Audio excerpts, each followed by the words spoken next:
Bueno, chicos, hacemos la segunda parte de Marx. Estábamos viendo los modos de producción y qué son los modos de producción, porque estuvimos hablando y creo que no lo definimos, qué es el modo de producción.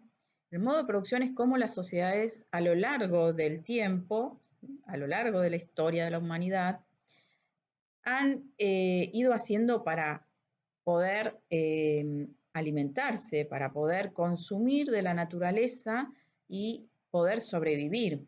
Esos son los modos de producción, diferentes estrategias que tuvieron las sociedades para extraer de la naturaleza y poder sobrevivir. Fíjense que en el comunismo primitivo, esas primeras sociedades que eran nómades, que cazaban, recolectaban, eh, las, eh, las estrategias eran eso, recolectar los frutos que estaban por ahí, cazar, pescar, ¿sí?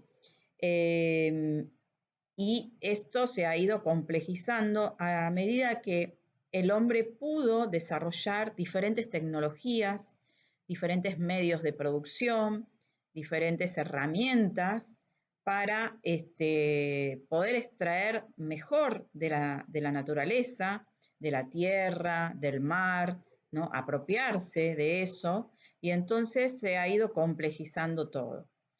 Que a su vez, como esas herramientas han ido cambiando a lo largo del tiempo, o sea, a eso que Marx denomina fuerzas productivas, dice Marx que el modo de producción está compuesto por fuerzas productivas y relaciones de producción. Las fuerzas productivas son todo ese conjunto de medios de producción, o sea, las herramientas más la fuerza del hombre utilizada en el trabajo, ¿sí? Y las relaciones de producción son las relaciones que se establecen entre las personas durante un modo de producción. O sea, que, por ejemplo, en el modo de producción esclavista, las relaciones de producción son de amo y esclavo. En el modo de producción feudal, las relaciones de producción son de siervo y señor feudal.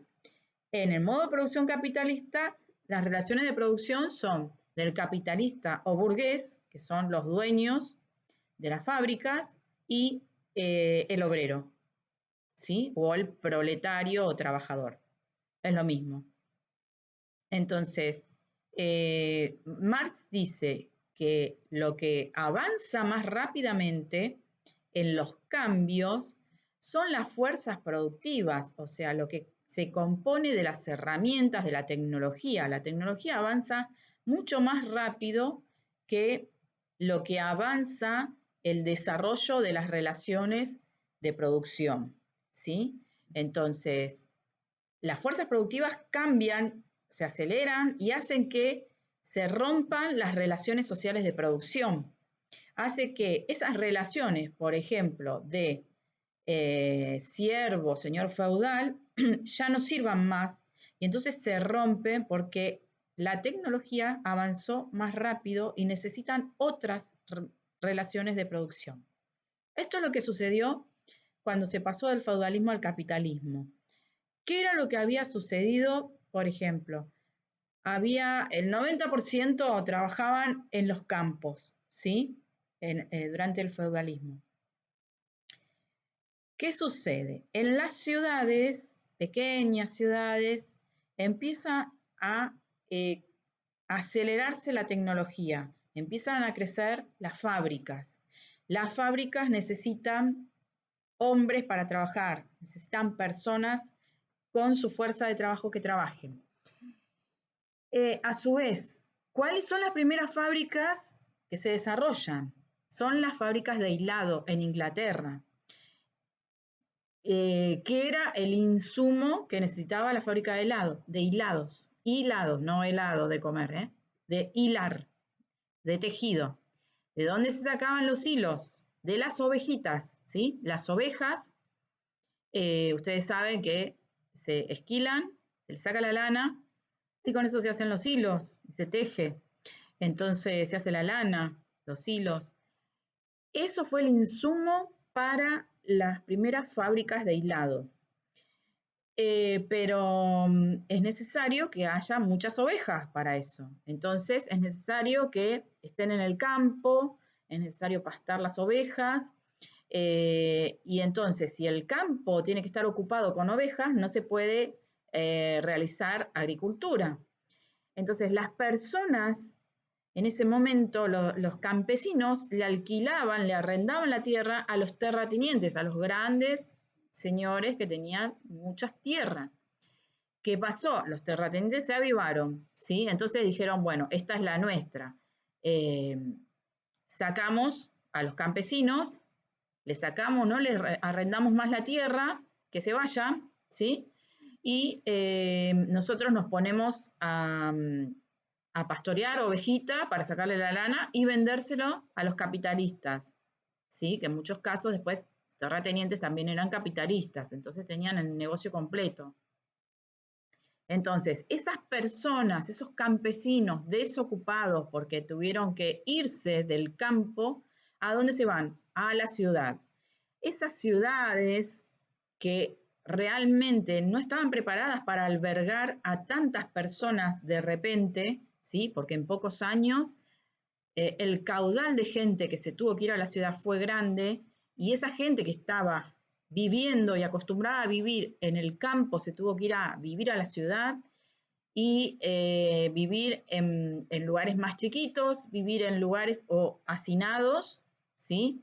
Vivir en las calles. Entonces ahí surgen las pestes también, la ciudad no estaba preparada para recibir a tantas personas, van a querer trabajar en las fábricas. Las fábricas es un lugar oscuro, feo, es un lugar lleno como de todo polvo negro, de carbón, porque eso es lo que utilizaban las fábricas.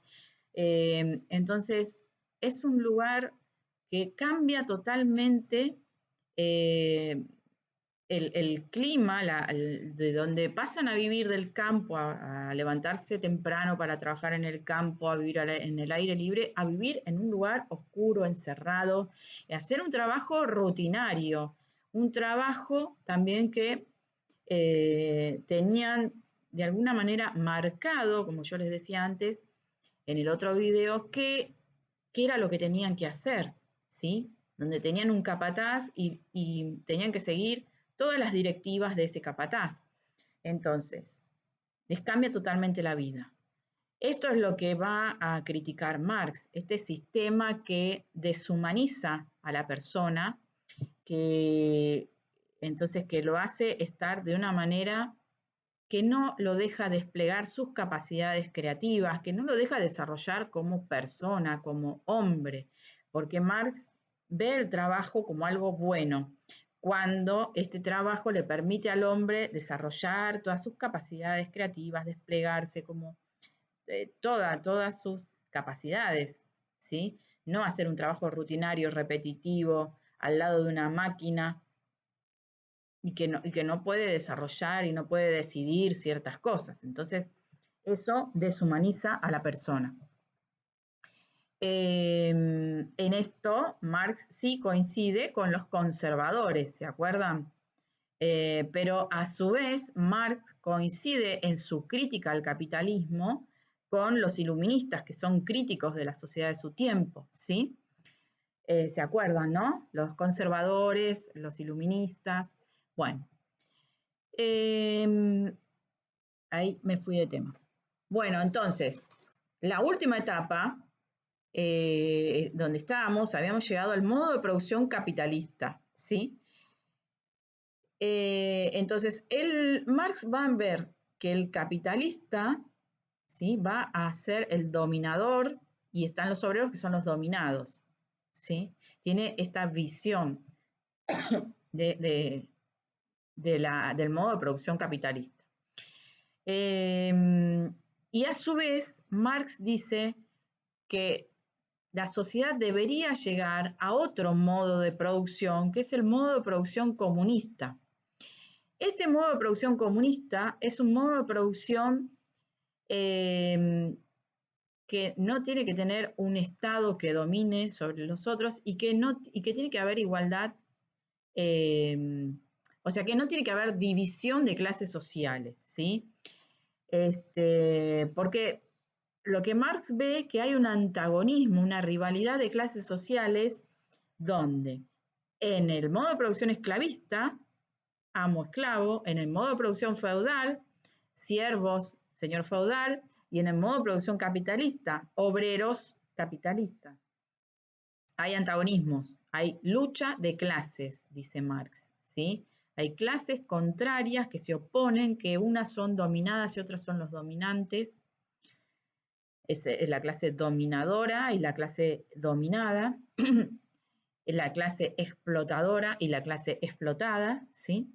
Y entonces hay una lucha de clases, ¿sí? Que a su vez, dice Marx, la lucha de clases es el motor de cambio de la historia. O sea, la lucha de clases hace que la historia avance y que se pase de un modo de producción a otro modo de producción. Y a su vez, ese avance de los modos de producción, ahí se ve el materialismo histórico, ¿sí? Es histórico, esta concepción que tiene Marx del materialismo histórico, es histórico porque hay una sucesión de los modos de producción a lo largo de la historia.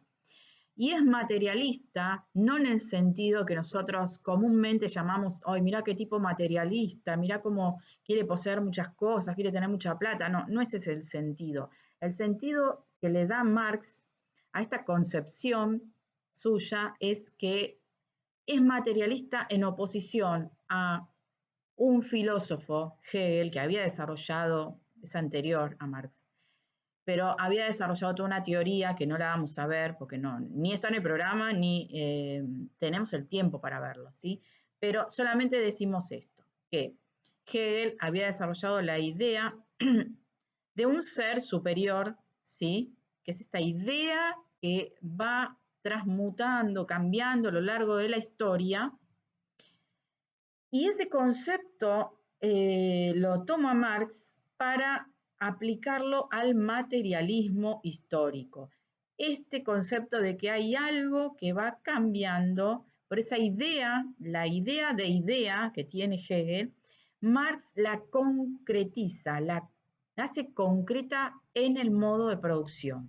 O sea, hay algo, una idea de cómo las sociedades van tomando de la naturaleza para poder sobrevivir, que Marx denomina modos de producción. Esos modos de producción van cambiando a lo largo del tiempo. Esos modos de producción es el materialismo y esos modos de producción, como van cambiando sucesivamente a lo largo del tiempo, es histórico, materialismo histórico. Una cosa importante es que Marx divide a la sociedad para estudiarla y dice, y no solo para estudiarla, sino porque la concibe dividida en base de la sociedad o infraestructura y superestructura. La base de la sociedad o infraestructura es lo que está en la base, por eso se llama base, es la economía, es la forma en que las personas hacen para sobrevivir, el modo de producción. Los modos de producción están en la base o infraestructura de la sociedad. Y de ese modo de producción se desprende la superestructura. La superestructura es lo ideológico de la sociedad. Es, por ejemplo, la política, la religión, la filosofía, es cómo piensan las sociedades a partir del modo de producción en el que viven, ¿sí? Entonces, cada sociedad, según su modo de producción, va a tener un conjunto de ideas. Por eso también se dice que la teoría de Marx es de alguna manera determinista, ¿sí? Porque dice que la base, o sea, el modo de producción, determina el modo de pensar de las sociedades a través de la ideología, o sea, la visión que tengan esas sociedades de cómo deben ser las cosas, de cómo debe ser la política, la religión, la cultura, bueno, todo, ¿no? Entonces, y por otro lado, hablábamos esto de que Marx intenta de que las sociedades lleguen a un modo de producción comunista. Él, estando en la fase del modo de producción capitalista, visualiza que No se puede pasar al comunismo sin antes tener un modo de producción previo que sería el socialista. ¿Qué sucede? ¿Qué sucedería, ¿no? En el modo de producción socialista? Es que a través de una toma de conciencia de los obreros que son explotados, son los oprimidos, ¿sí? Tomen el poder, tomen el Estado y entonces se terminaría con la división de clases sociales, o sea, pero el obrero, para Marx, tiene que tomar el poder, ¿sí? Entonces, primeramente hay como dos tiempos en Marx, ¿sí? Un tiempo en el que hablaba de hacer, tomar conciencia, y hay una toma de conciencia de los obreros, de los oprimidos, sobre su condición de explotación que no era vista por los obreros de esa manera, como que había que hacerles entrar en cuenta de que estaban siendo explotados. Y por otro lado, después, esto a través de hablar, a través de la toma de conciencia y de las charlas. Por otro lado, un Marx más grande, más posterior, ya habla de tomar el poder a través de las armas, ¿sí? Que el obrero se convierta en un ejército, habla del ejército, del proletariado, que toma el poder, que toma el Estado, y ese Estado después, en un momento comunista, tiene que disolverse, no puede haber alguien que esté superior a otro, y que todos seamos iguales, y que todos, que nada sea de nadie, o sea, que no haya propiedad privada, ¿sí? Ese es el Estado comunista que ve Marx. Bueno, se hizo largo y necesito hacerles un tercer video.